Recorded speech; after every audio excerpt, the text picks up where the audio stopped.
welcome to the NBA Triple Double Show powered by SportsMemo. I am your host, Ronald Cabang, also known as UCapper from SportsMemo.com and on Twitter at U_Capper. We got a good show today. We're talking about three games: Bulls, Celtics, Warriors, Pelicans, and Blazers, Suns. Before we get to those breakdowns, though, let's talk about some promos. We still got the Dunk 200 promo code for $200 off a season-long NBA package from anyone that has been on the show this week. That includes myself, Matt, our third co-host today, Jeff Michaels, Dr. Chuck, and I believe Eric as well over at sportsmemo.com. And the $2 Tuesday handicappers are still up and available. We got JM Sports, Jeff Michaels, who's the co-host today, Insider's Room, and Don Buster. So head over to sportsmemo.com after the show and snatch up these deals. With that said, let's get our co-hosts up in here. We got Matt, Moneyline Matt, and Jeff Michaels, JM Sports on Twitter. Yesterday only a two game slate. How did you guys do yesterday, Jeff? Start with you. Yeah, I ended up losing yesterday. I only had one play out, but I went 0-1 NBA. I won my World Series play, so hey, split the day in those actions. But looking forward to a big slate tonight. Yeah, that was a good World Series ninth inning, like one exciting ninth inning in the MLB right there. Moneyline Matt, how'd you do yesterday in the NBA?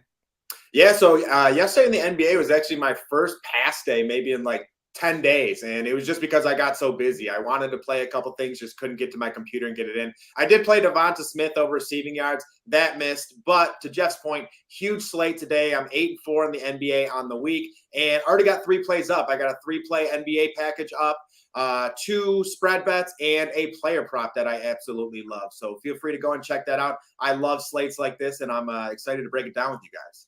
Yeah, it's crazy because yesterday there was 2 games. I had 3 bets. Today we have like, I don't know, 12 games and I have 1. So it's just weird like that. Sometimes I find good, clean advantages on one team over the other, and sometimes I don't. So we'll see how it goes. Maybe you guys can talk me into some plays by noon. Like I said before the show, by noon I'll probably have like 4 or 5 more plays.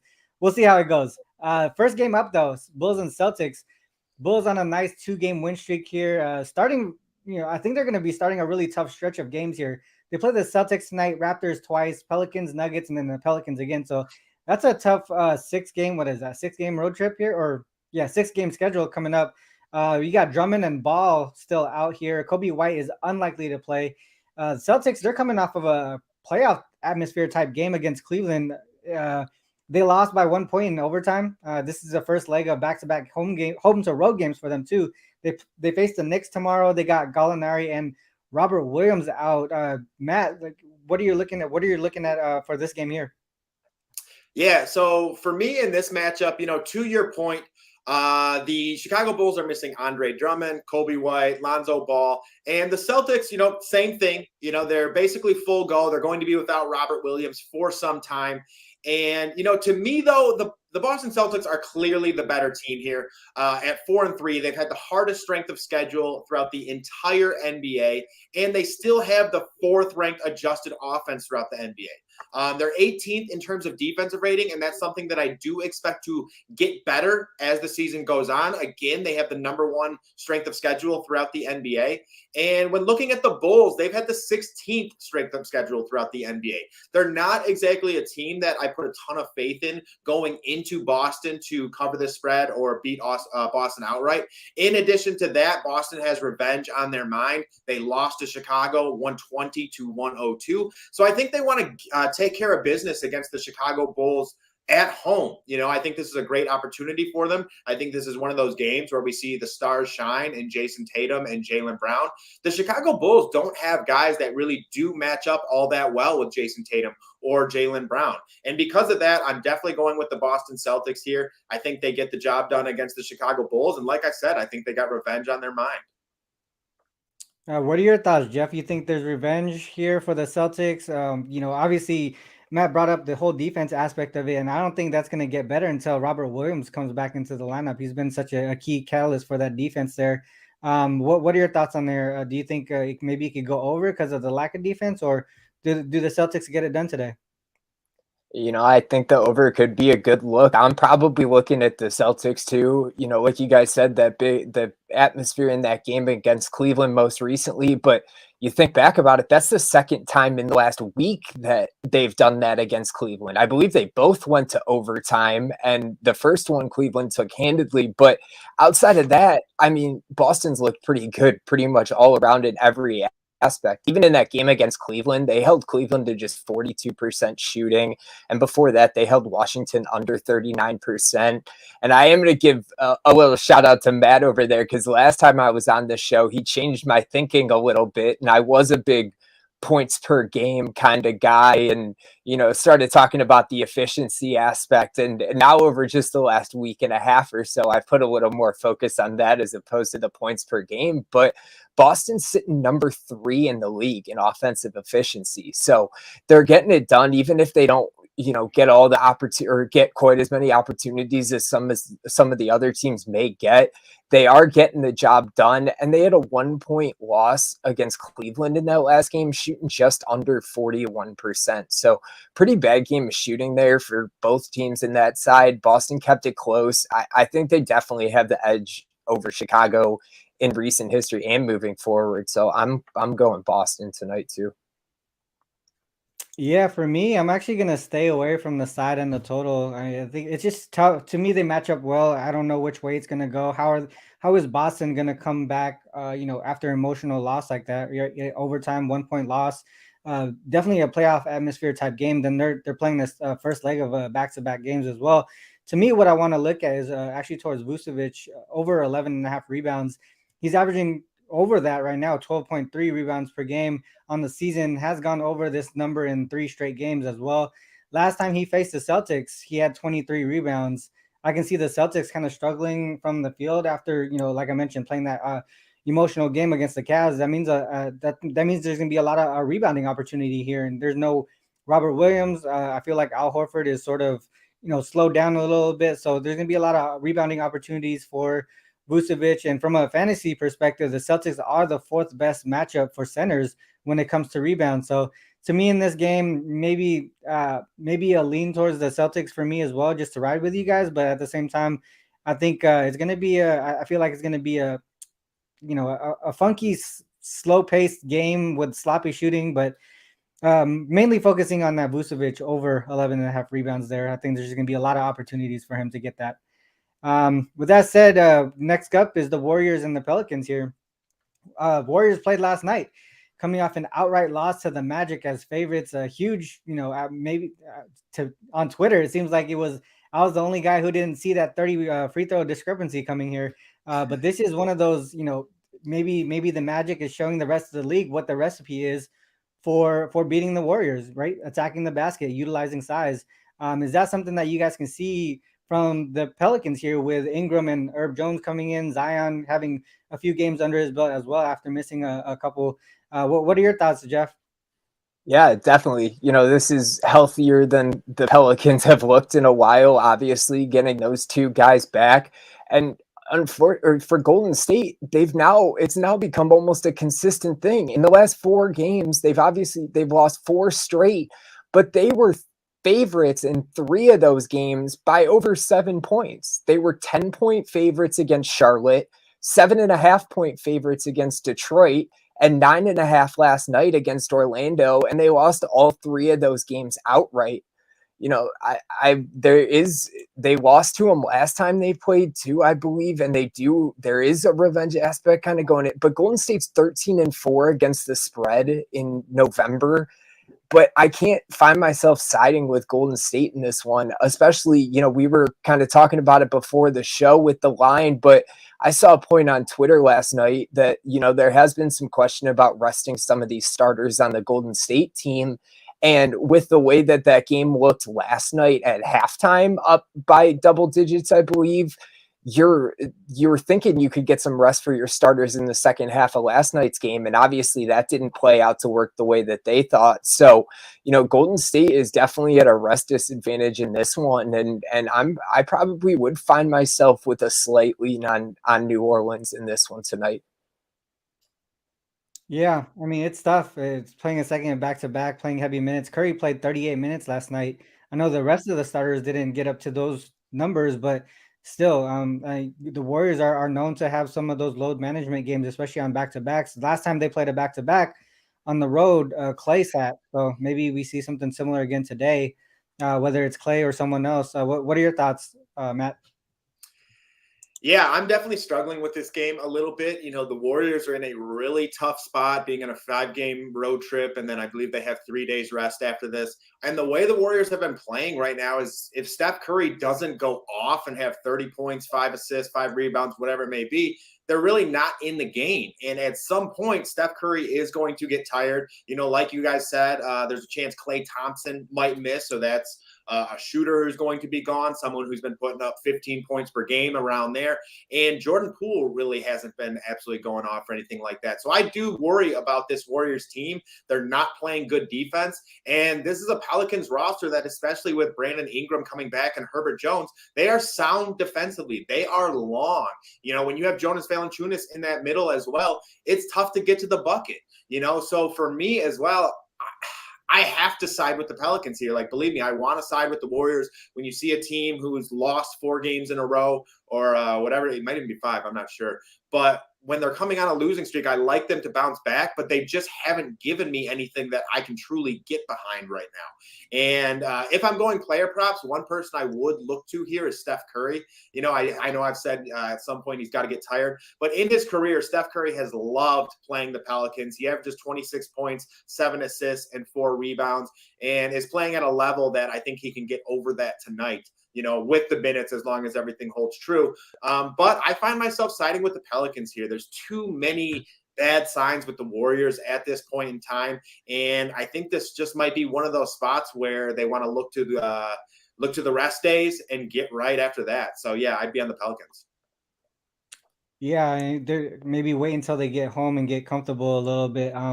You bring up a good point with Bi and Herb Jones coming back. I think I looked at them and the team's defensive rating with and without them in the lineup.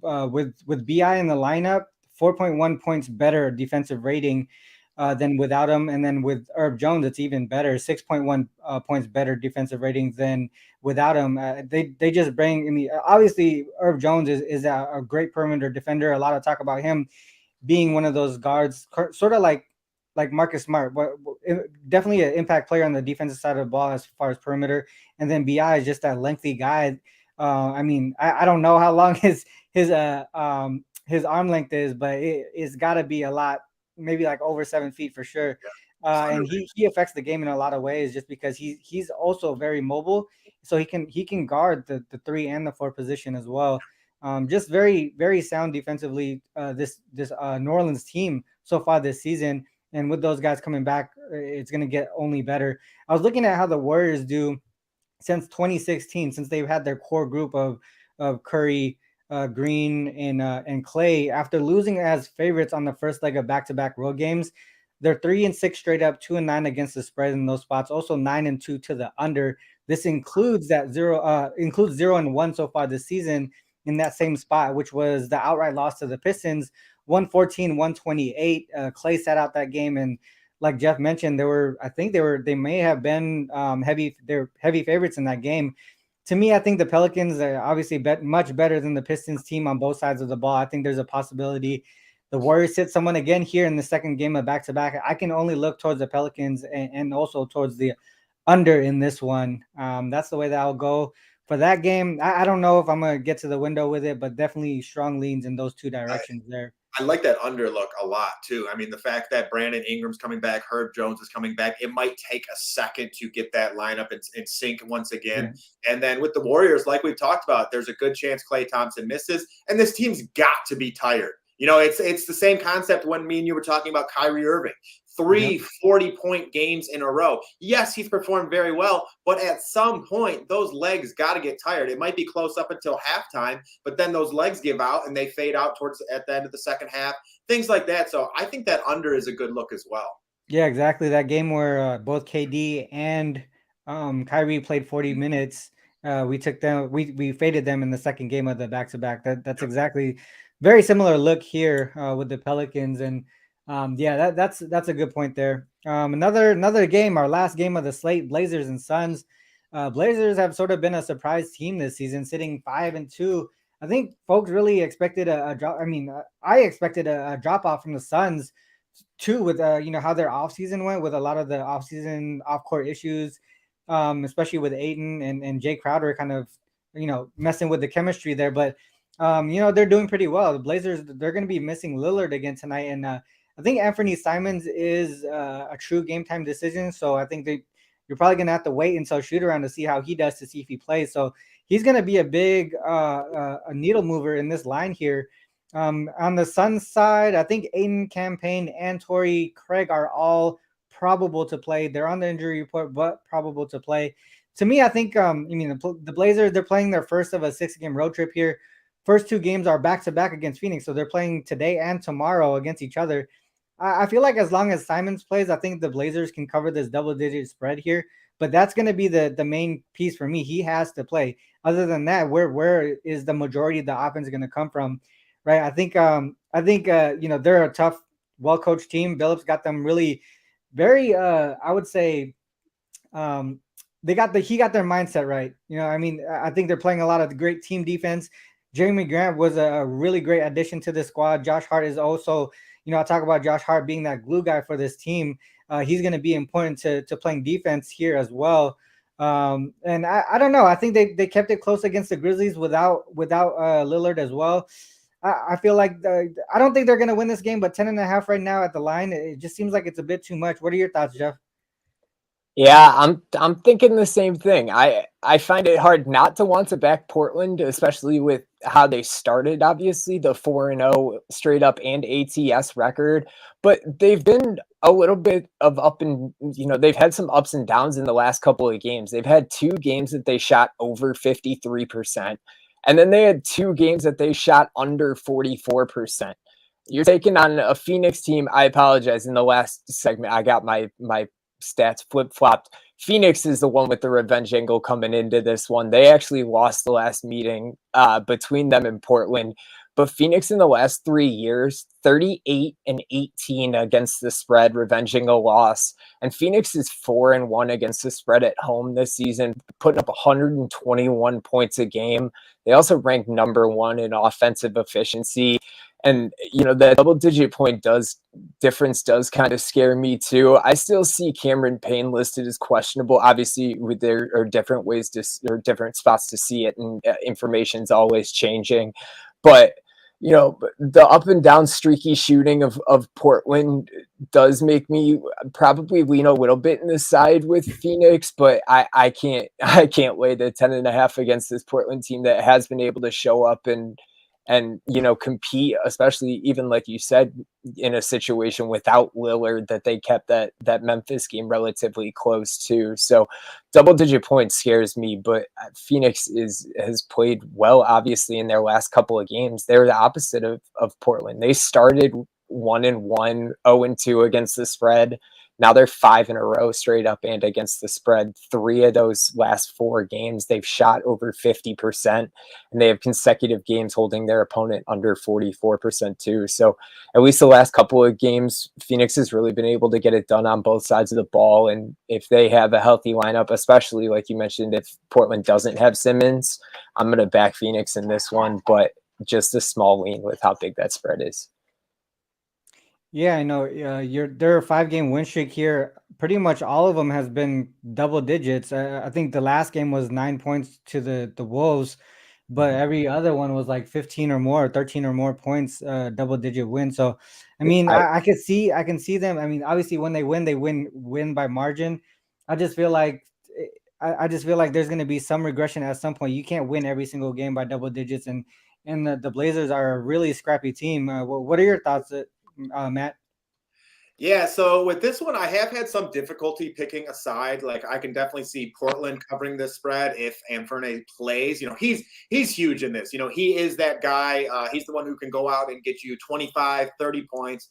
And, for the NBA fans out there, if you don't know of Anfernee Simons, definitely check him out. This dude is 23 years old. He has a great future in the league. He is a great scorer, very exciting player. And this Portland team is a fun team to watch. But with that being said, if he does miss, that means Shaedon Sharpe slides into maybe that number 1 point guard spot.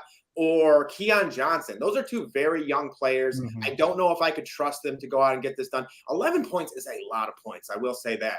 But what I'm actually kind of warming up to here is the under in this matchup, the under 219 here. And here's why. When looking at the Phoenix Suns, they've had 5 games in a row now where they've scored over 115 points. But when you take a look at who they faced, Minnesota, Houston, Golden State, the Pelicans, teams that like to get out and run. All right. So when you look at the Phoenix Suns and you look at the Portland Trailblazers, they're some of the slower teams throughout the NBA. The Phoenix Suns pace is 23rd throughout the NBA, and average offensive possession length is 25th throughout the NBA. That basically means how fast are you getting into your action and getting a shot up. The Phoenix Suns average 15 seconds per possession, so a pretty long time. And then you go and look at the Portland Trailblazers. Their pace is 21st throughout the league, and their average offensive possession length is 23rd. So two time of possessions where it's towards the back end of the league. And I'll tell you right now, if Anfernee Simons is not playing, he's that guy who likes to get up, get in that action fast, push the ball up the court. So because of that, I do like this under here. The Phoenix Suns have been playing very good basketball.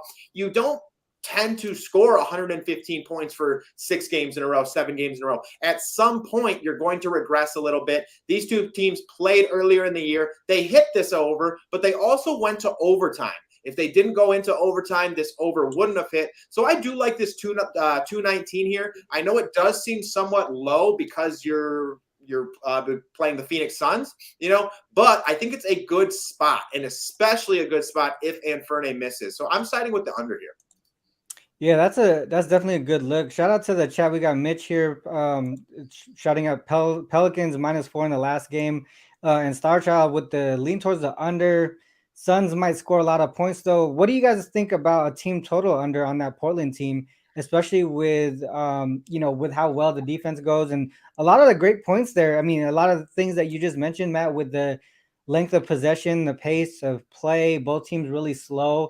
And if the Suns are gonna, play contesting defense, and the Portland are gonna struggle to score, why do we need to worry about what the Suns can do offensively, and just worry about them stopping Portland? What do you think about that type of look? Because I was actually thinking about that with the Warriors. Maybe looking at the Warriors under team total, because my leans were Pelicans and the full game under, right? Wouldn't it make sense that the Warriors would be team total under? So what are your thoughts on that type of look here with the Blazers as well? Yeah, so for me, go ahead, Jeff. I'm sorry. No, you're good. Go ahead, Matt. You can take it.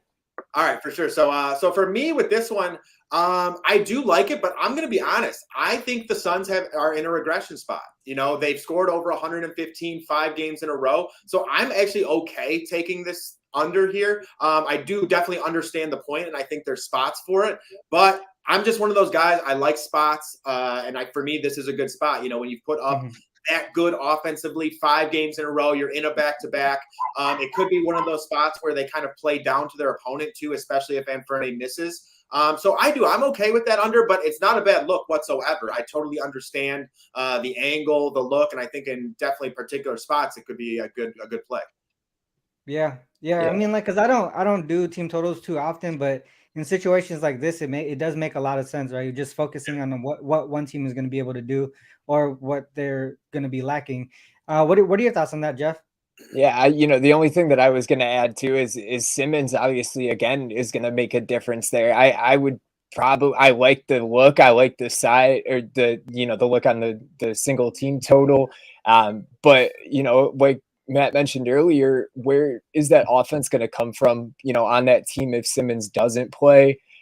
So I'd kind of be looking to see, which way that line may shift. I know we said game time decision, but if they're anticipating he's going to play and he gets ruled out, then that team total may drop even lower.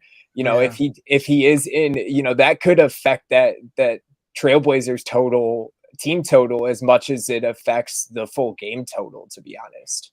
Yeah, the total itself has already steamed down 3 points to 218.5 over at Circa. It opened at 221.5. So Yeah, I think the market is agreeing with that under, Matt. I missed that. Dang. Yeah. But yeah, so that's I mean, I think we broke down the 3 games pretty well there. A few good looks, and now it's time for the best bets. Let's go with Jeff. He's our third co-host today. So let's go with you first. What is your best bet for the show today, and what do you have going on over at SportsMemo right now?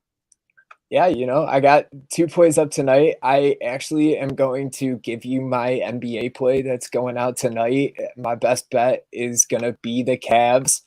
Looking at a -6 over Detroit tonight, I think that this is a situation that the injuries could actually benefit you in the line taking it early. I know that Garland and Mitchell right now have been ruled as questionable. I can't foresee both of them not playing in tonight's game. I really do think it was because it was that big game against Boston, had an overtime night, could be put on the injury report with a little bit of that load management in mind.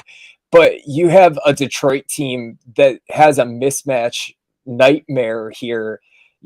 There's nobody in the league, that's allowing more points per game to point guards, and they're allowing the most 3-pointers to point guards on the season. So whether it be Garland or Mitchell, you have an opportunity there.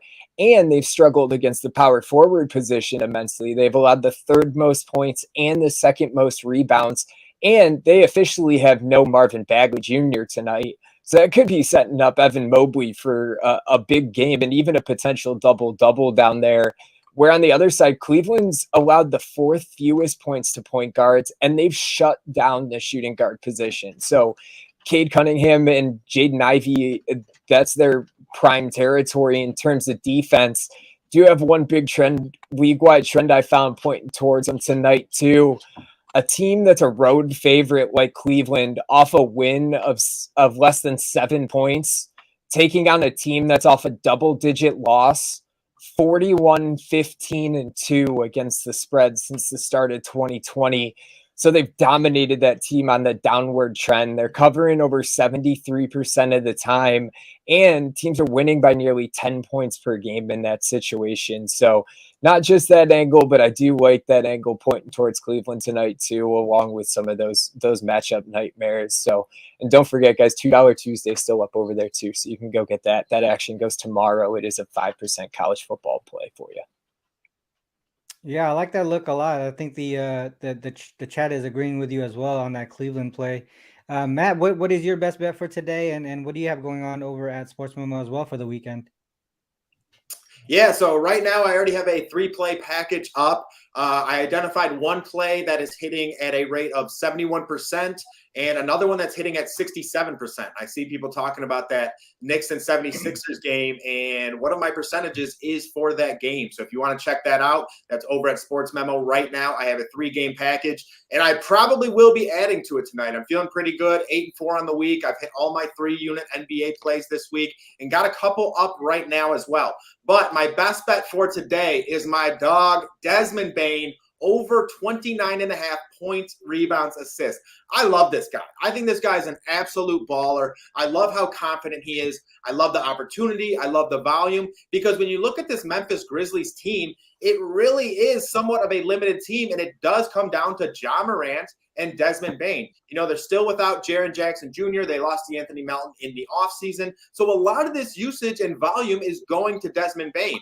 And not only has he had natural progression from year to year, he's also increasing his rebounds, his assists. The dude's aggressive on the boards. Last year he averaged around 2 assists per game. This year he's already averaging 5. Right now on the season, Desmond Bane is averaging 24.9 points, 5.1 rebounds, and 5 assists. But the most impressive thing here is he's shooting 44% from the field and 47% from 3. Again, how confident he is with his shot, getting it going. And Ja Morant trusts him just as much as well. Now, tonight, they face the Hornets. The Hornets are a team that love to get out and run. They're a high-paced team, and that's when Desmond Bane is at his best. He loves to get up and run. He loves to have those pull-up three-pointers. He loves to hit the guys cutting to the basket. So I think this is a great opportunity for Desmond Bane as well. Again, with this Hornets team, they give up a lot of points per game, which again, it means more opportunity for Desmond Bane. And it's just a great spot for him. I love when he can get out and run. And at 29.5, Desmond Bane is one of those guys where if he gets hot early, he can just go get this with points. So I like Desmond Bane in this spot over 29.5 points, rebounds, assists. I think it's a little down because of the spread with the Hornets, but I think this game can stay relatively close. So I like Desmond Bane over 29.5 PRA for tonight's matchup. Yeah, that's definitely the key, is making sure that Charlotte can stay close. Those blowouts is where those props kind of go to die. Exactly. Shout out to Mitch here talking about Wiggins, Curry, Draymond, and Thompson, I believe, out. Yeah, Curry. I just pulled up the injury report. Curry, Green, DiVincenzo, Thompson, Green, Wiggins, and Curry are all out. And well, there goes that play. So the under, if you guys got the under while I was talking, or the Pelicans, then maybe we were in a good spot there. But yeah, that number is long gone. My best bet of the day was going to be that under. Just a lot of the things that I mentioned earlier, with the Warriors playing the second back-to-back, possibility of key players sitting out, and obviously 4 of them are out. All 4 of those guys are out. And man, I don't even know what to say anymore, because that line is long gone. That's going to be gone. So is the team total, and so is the spread. But that was going to be my play of the day. I think that there was just a lot of the defensive pieces from the Pelican side were coming back to kind of leave that defensive aspect of it, and the slow pace. But yeah, we'll see where this line goes and where the spread goes. But if you guys didn't get that 4 or 4.5 last night, or even the total last night, then we all missed out. So Ron, it's already. We'll see where the line goes.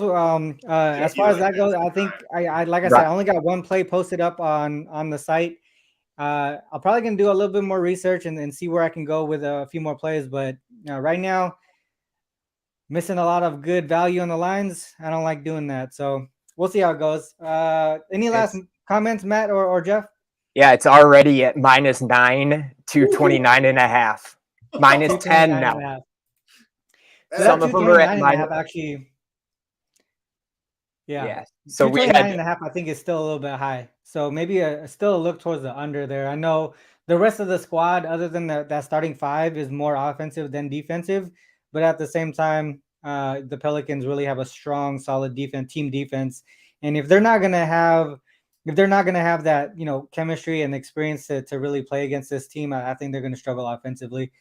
We'll see how it goes though. I don't have I just looked right now. I just refreshed my screen. I don't have the lineup yet. It's still not available for me. So man, that's tough. I was gonna take it right after the show, right after we were talking, and no. Yeah, there's gonna be a lot of diving in today still.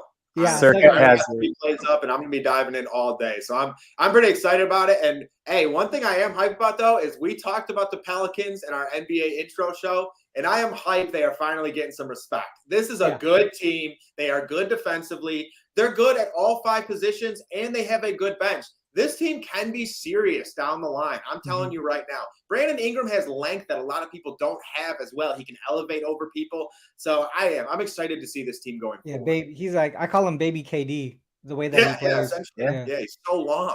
Think about it. That's a 6-person swing today, not just 4. You got the 4 Warriors starters, but you also got Herb Jones and you got BI. True.